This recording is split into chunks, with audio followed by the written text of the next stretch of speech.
নমস্কার, max video নতুন একটা ব্লগে আপনাদের সকলকে স্বাগত জানাই। আজ 11th মে শনিবার, এখন বাজে সকাল 10টা।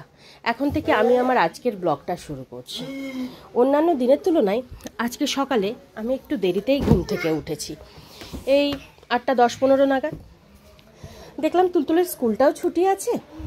আর তারপর এই যে সকালে একবার ঘুম থেকে উঠি, তারপর তো সারা দিন চলে। কোনো দিন দুপুরে একটু রেস্ট নিতে পারি, আবার কোনো দিন 1 মিনিটও রেস্ট হয় না। সেটা সম্পূর্ণ নির্ভর করে তুলতুলের ওপর। ও যদি দুপুরে একটু ঠিক সময় একটু সময় মতন ঘুমালো, বেশিক্ষণ ঘুমালো, তো আমিও একটু ঘুমিয়ে নিই। আর কোনো দিন তো আমি বেডে এসে শোয়ার 10-15 মিনিটের মধ্যেই ও ঘুম থেকে উঠে যায়, তখন আর ঘুম হয় না। আর এদিকে আমার সকালের সমস্ত কাজ প্রায় কমপ্লিট, একটা দুটো ছোটো মোটো কাজ বাকি আছে। তবে তুলতুলো আজকে অনেকটা দেরিতেই ঘুম থেকে উঠেছে, ওই 9টা নাগাদ উঠলো। উঠে ওর প্রতিদিনের যে কাজকর্মগুলো থাকে সেগুলো সব সেরে 9টা 20-25-এর মধ্যে ব্রেকফাস্ট সেরে নিয়েছে। আর এদিকে আমিও আমাদের জন্য ব্রেকফাস্টটা বানিয়ে তুলতুলো বাবাকে কিছুক্ষণ আগেই ব্রেকফাস্টটা দিলাম। আজকে ব্রেকফাস্টে বানিয়েছিলাম স্যান্ডউইচ। তো আমার স্যান্ডউইচটা বানিয়ে রেখেছি, রেডি করে রেখেছি। খাওয়ার আগে একটু মার্জারিন দিয়ে সেঁকে নেব। আর এখন আমি ধানিকে স্নান করাবো, তারপরে আমি নিজে স্নানে যাব, পুজো সারবো। চল ধানি, চল চল চল, স্নান করবে। এখন বাজে 11টা 15। আর তখন ওদিকে যে দু একটা কাজ বাকি ছিল সেগুলো সব সেরে ধানিকে স্নান করিয়ে আমি নিজে স্নান পুজো সেরে এই সবেমাত্র উঠলাম। আর এখন আমি আমার জন্য স্যান্ডউইচটা একটু মার্জারিন দিয়ে সেঁকে নিচ্ছি। আর এখানে দুধটা জাল হচ্ছে।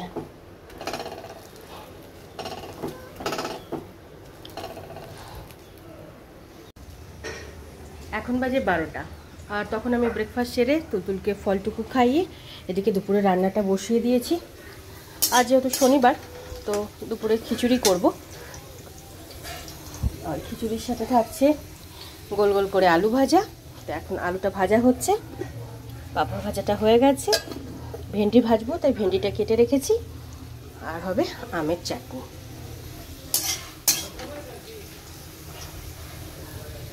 মাম্মা কোথায় রে? কোথায় যে যাই। ও, কি করছো তুমি? কি করছো? ওটা এবার ভেঙে যাবে। এটা কতবার আমি ঠিক করি, আর প্রতিদিন তুই এরকম করিস এটা নিয়ে। হ্যাঁ, চল আয়, এদিকে আয়, আয় তেল মাখবি, আয়। এদিকে আমার আলু ভাজাটা হয়ে গেছে। খিচুড়ির জন্য চাল, 2 রকমের ডাল বেশি ধুয়ে ভিজিয়ে রেখেছি। কড়াইয়ে ভেন্ডি ভাজা হচ্ছে, আর প্যানে আমের চাটনিটা বসিয়ে দিয়েছি।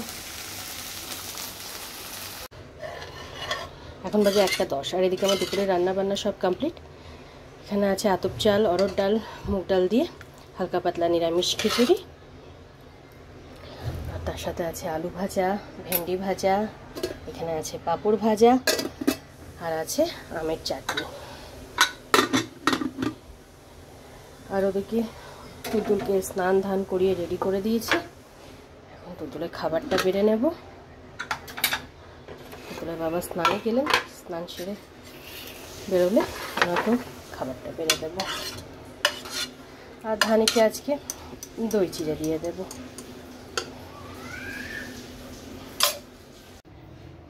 এখন বাজে 2:15। আর তখন তুলতুলকে লাঞ্চ করিয়ে হাত মুখটা ধুয়ে দেওয়ার পর ও বসে বসে একটু টিভি দেখছিল।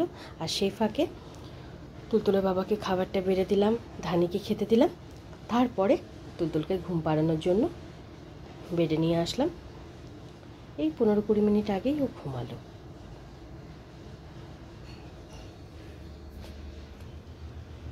আর এদিকে তুলতুলের বাবা আর ধানির লাঞ্চ কমপ্লিট হয়ে গেছে। আমার এদিকে কিছু কাজ বাকি আছে, সেই কাজগুলো সারবো। তারপরে আমি লাঞ্চ করব।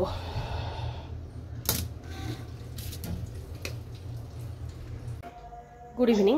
এখন বাজে 7:20 আর দুপুরবেলা তখন যে সমস্ত কাজগুলো বাকি ছিল সেগুলো সব সেরে আজকে আমার লাঞ্চ করতে করতে 2:30 পৌনে 3টে মতন বেজে গেছিলো।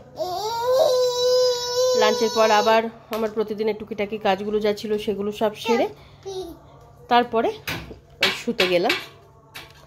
তুলতুল আজকে 4:30 পৌনে 5টা নাগাদ ঘুম থেকে উঠেছে। ওঠার পর একটু জল খেলো, তারপরে নিচে গেল, বড় মা ছোট দিদির সাথে কিছুক্ষণ খেলা টেলা করলো, করে তারপর ঘরে আসলো।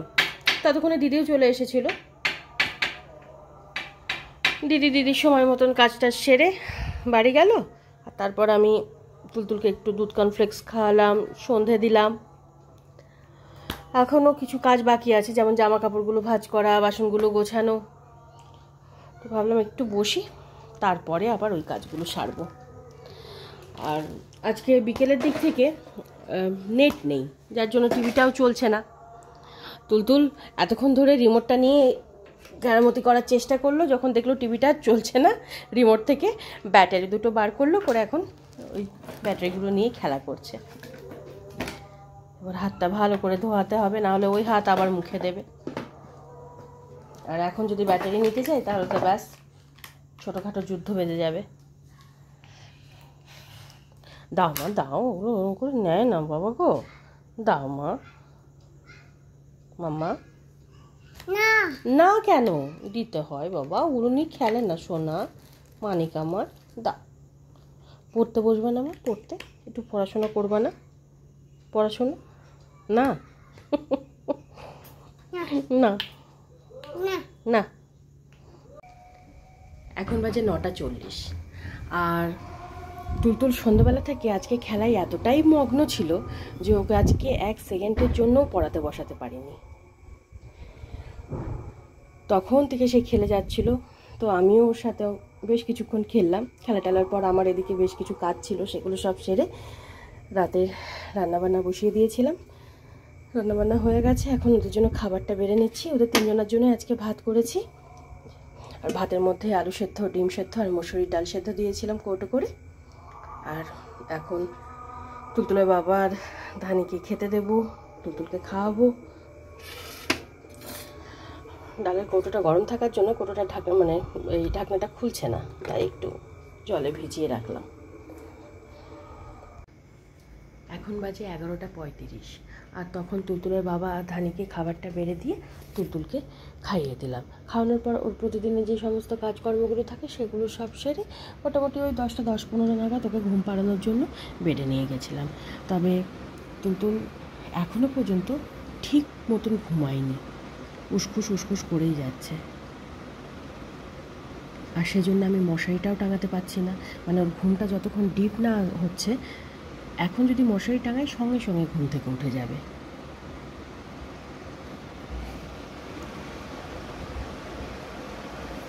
শুয়ে আছে, ঘুমটা একটু ডিপ হোক, তারপরে আমি মশারিটা টাঙিয়ে দেব।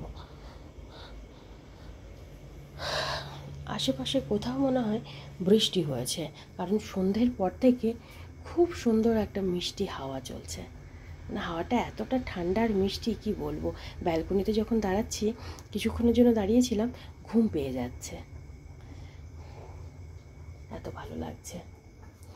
আর এখন আমি আমার জন্য রাত্রেবেলা একটু পাস্তা বানাচ্ছি।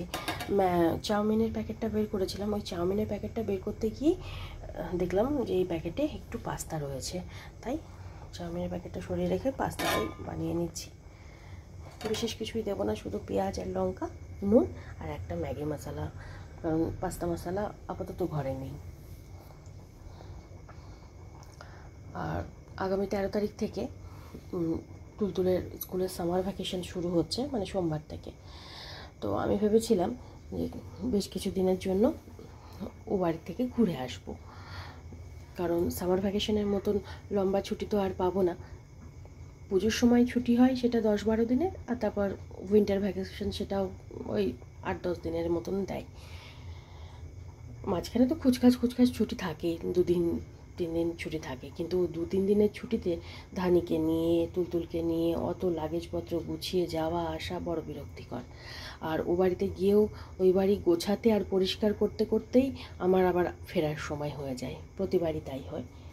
যাই হোক, যেটা বলছিলাম যে ভেবেছিলাম যাব, কিন্তু বাড়ির সামনে এবং রোডের যা পরিস্থিতি, তাতে মানে প্রয়োজন ছাড়া বাড়ি থেকে বেরোতেই ইচ্ছা করছে না। বাড়ির সামনে তো ধরুন এখন পাশের বাড়ি দিয়ে যাতায়াত করছি, সেটা হয়তো ম্যানেজ হয়ে গেল, কিন্তু রোডের যা পরিস্থিতি, ড্রেনের জল জমে মানে খুবই ভয়ঙ্কর পরিস্থিতি। প্রতিদিন ওই জল পাড়িয়ে পাড়িয়ে আসা যাওয়া, আর এত তাড়াতাড়ি এই সমস্যার সমাধান হবে না, না বাড়ির সামনে না রোডে। যতক্ষণ না পিলার না করছে, রাস্তা না ঠিকঠাক তৈরি হচ্ছে, ততক্ষণ ড্রেন হবে না। কেন, ড্রেনটা ভেঙে দিয়েছে, আবার নতুন করে ড্রেন বানাবে। আর যতক্ষণ ড্রেন না বানাবে ততক্ষণ এই জল পাস হবে না, জল জমে থাকবে। যতই মোটর দিয়ে ও জল বের করুক না কেন, তাও জল জমেই যাচ্ছে। প্রতিদিন এত এত জল বেরোচ্ছে, কিন্তু তারপরেও জল জমে যাচ্ছে। তাই এই প্রবলেম সলভ হতে হতে মোটামুটি 15-20 দিন লেগেই যাবে। দেখি 15-20 দিন পর যদি সব ঠিকঠাক থাকে, রাস্তাঘাট যদি সব ঠিকঠাক থাকে, তো কিছুদিনের জন্য ও বাড়ি থেকে ঘুরে আসবো।